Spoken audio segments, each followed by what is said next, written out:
All right, guys, thank you for tuning in. We are back with another video log. Finally, it took a long time, but I'm back and I'm here to stay. I'm not making any promises though, but I'll do my best to keep you posted and updated with everything that I'm doing as far as bodybuilding is concerned, and a little bit of personal stuff as well. So let's get to the point here.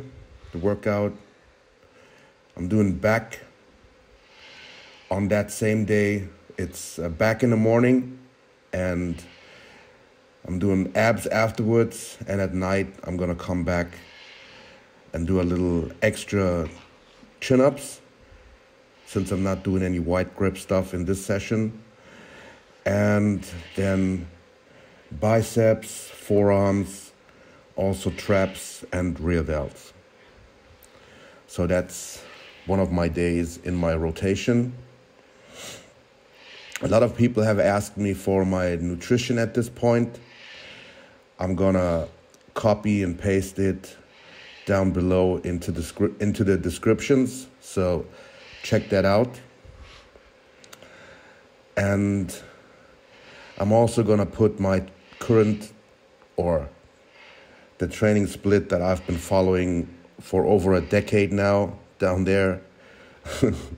So, because a lot of you have been asking about that as well. I'm starting out here with pullovers. A lot of people, on quad day, they started with leg extensions. On hamstring day, they started with leg curls. Some even pre-exhaust on chest. Some people do side raises first for delts. But no one seems to start with an isolation movements for the lats on back day, which honestly I think is strange. Dorian did it, of course. It's probably one of the main reasons I'm doing it, or not probably, it is one of the main reasons I'm doing it. And it also has been suggested by me by several other people with very good and large wide backs, such as Jason Huh. Matter of fact, Jason Huh said to me once that all you have to do for back is pull-ups with different grip variations and pullovers. He was talking about the machine, emphasizing the stretch and keeping constant tension on the muscle. Then another person who was a big believer in pullovers was Jean-Pierre Fuchs from Switzerland. And like I said, Dorian. So that's that. I'm doing 3 sets here to start out. When I say 3 sets, I mean 3 working sets. Warm-ups, I don't count as sets. I might do 1 warm-up, 2 warm-ups, depending on how I feel. Maybe 3 warm-ups on stuff like squats or something like that. But here I think I did 2 warm-ups and then 3 working sets. And as you can see, it is true failure. And I finish off every set with a couple partials and even a static hold right there. In my head, I was counting the 10, but it obviously, as you saw, it wasn't 10 seconds. So 3 sets there on the pull-ups and on the pullovers, and my lats are fried. Then I'm going into the pull-downs, 1 arm. I could do both arms at the same time, but when I do 1 arm, I feel it so much better, and I can really drill that tension into my lat. So 1 arm is what I'm doing. And this is 3 working sets also. And normally when I do 1 arm movements, or very often when I do 1 arm movements, I'm going back and forth between the right and the left limb. So for example, side raises, I just go back and forth. Left arm till I'm done, right arm till I'm done, left arm till I'm done, and so on. Here on the pull downs, I take a little longer rest in between. So you can see how much rest I take in between arms, but then I take longer rests in between sets. Same thing on, for example, if I was to do dumbbell rows, I would also take longer rest, even in between arms. So always rest intervals depends on how taxing the individual movement is. Like I said, a concentration curl or a side raise with a cable isn't taxing at all. But a fucking dumbbell row or a split squat, man, you gotta take rest, because the other leg will definitely get the shorter end of the stick if you immediately hammer it or try to hammer it right after the first leg or arm. Again, 3 sets here to failure, and I even do a couple assisted reps at the end of the 3rd set. My goal is to get at least 12 reps. So I think I only got to like 10 or 9, and then I assist myself to reach my target number.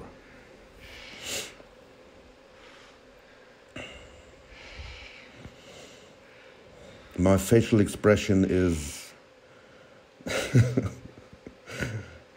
funny sometimes, but it doesn't matter. I just do whatever it takes to get the job done, and I'm not trying to look pretty. On that note, when you're watching these videos, you'll see they are very raw and almost unedited, without any special camera movements or actions or special effects, because I just want to train. Having a camera there is distracting anyways, and I'm not gonna worry about how I look or how the camera is set up to get the very best angle. I just make sure I'm in the frame, and then I film it, and I hope you can appreciate it anyways, even if it's not like the best lighting or editing and all that shit. So I think this is my last set. Like I said, I'm assisting myself a little bit on the last few reps. And notice here, I can, shift my body over a little bit and get a better feel in that lat I'm working. There you can see me assisting. And I couldn't do that if I was to do 2 arms at the same time. One more. Well, the machine I'm using, the hammer strength pull down, if you look closely, you can see it's a combination of 2 machines. On this side, it's the pull down. On the other side, it's an incline press. I specifically bought that machine to save space in my little home gym there. And it's also cheaper, because both machines probably would have cost me like $5,000, and that machine only was, I think it was only 2.5. I say only, but yeah.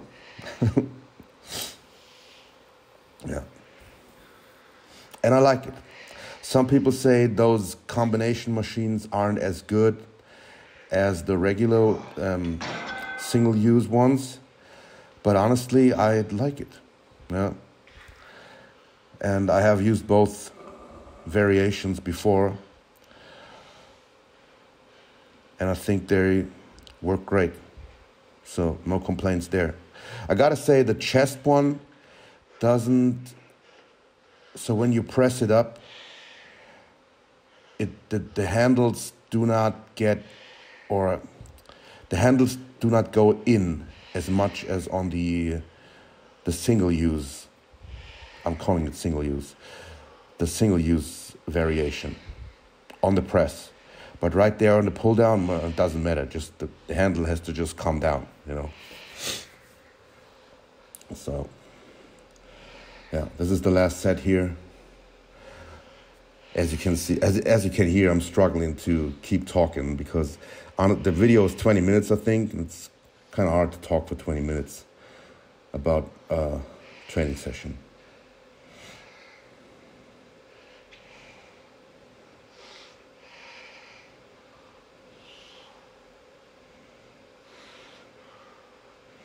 Yeah, next movement here, close grip pull downs. Again, 3 sets to failure on this one. I want to get 12 reps at least again, so you will see me rest pause. I think I'm getting 12 on the first one, and then the next set was like 9, and then I did another 4, total of 13, and the last one I think was 8, and I did another 4, something like that. I know, I don't have that all in my head for the next training session, as you just noticed. So I'm keeping a logbook. I've been keeping a logbook I've been in the gym 19 years now, and I've kept the logbook just the same amount of time. Literally, I hate when people use that word, but from day one, I have kept a logbook. There has been a period of time in there where I have not kept a logbook, but I always felt better about myself, and I felt more precise while keeping track of my lifts.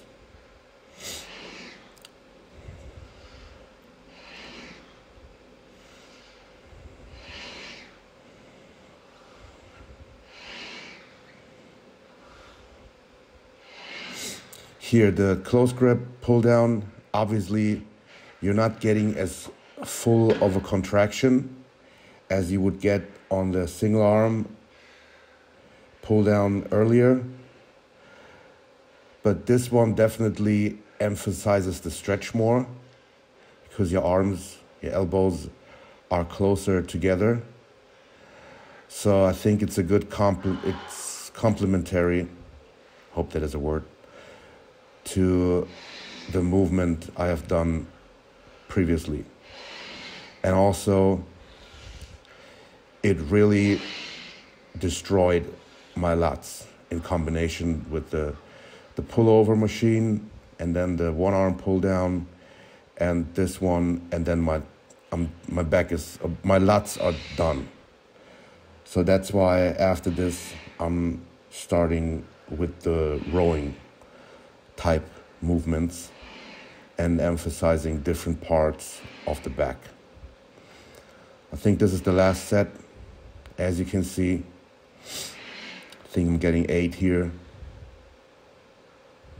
Yeah, one more.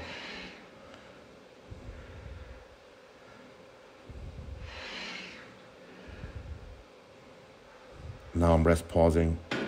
My rest pauses take 10 deep breaths. If I was doing a true DC set, I would take 15 breaths. So I like DC training especially for calves, and that's when I take 15 breaths. Right here, when I'm just trying to get some extra reps one time, it is 10 breaths.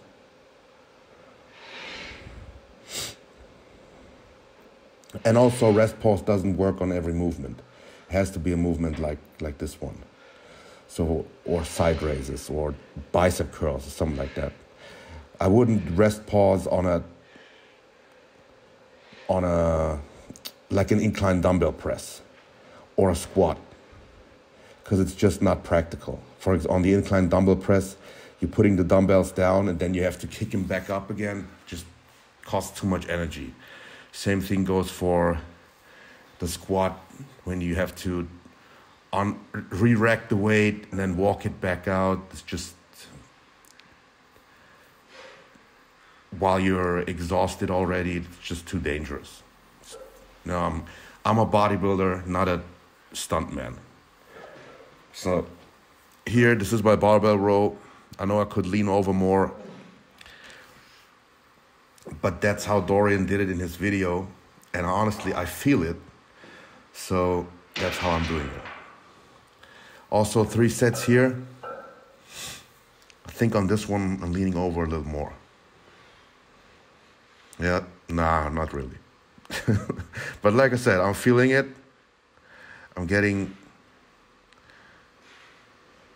and it feels like I'm getting, when I'm looking at this video, I feel like I'm getting a lot more movement in my back, but I'm not when I see that. Maybe I think I have to work on that. See, that's another good thing. Another good reason for doing those videos, because I get to watch my own form.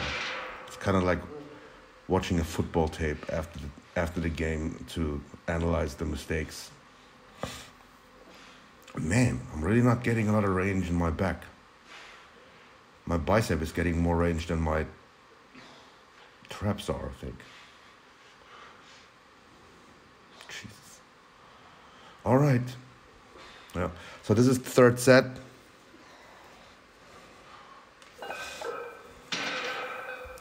And my triceps suck. Now I'm going into the wide grip T-bar row. I'm using a wider grip handle. And you can see, no, you can't.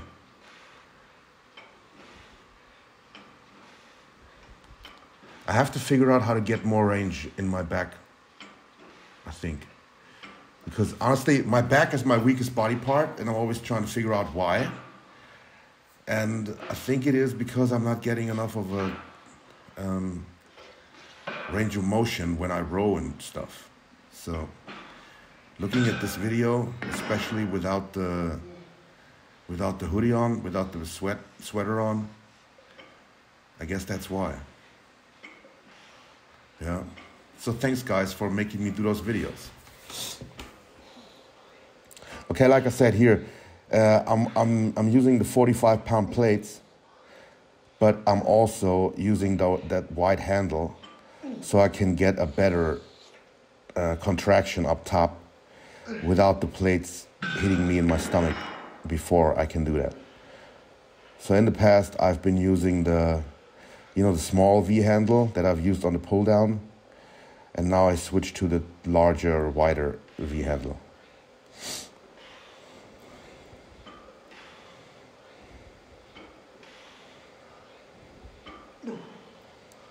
And doing that made me cut my weight in half, as you can see. I always used to go like 4 plates, 5 plates. Now I started over with 2.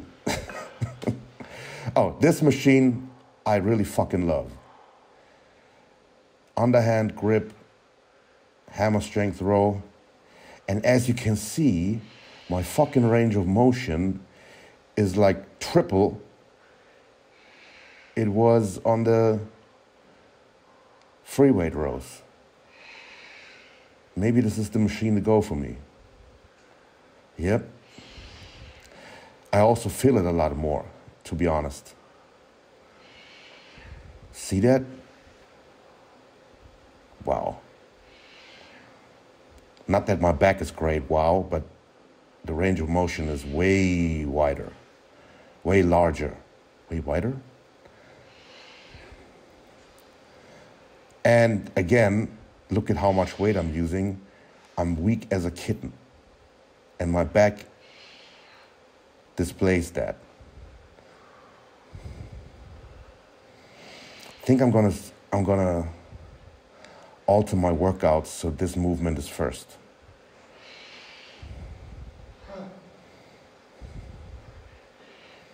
At least as far as the rowing part is concerned.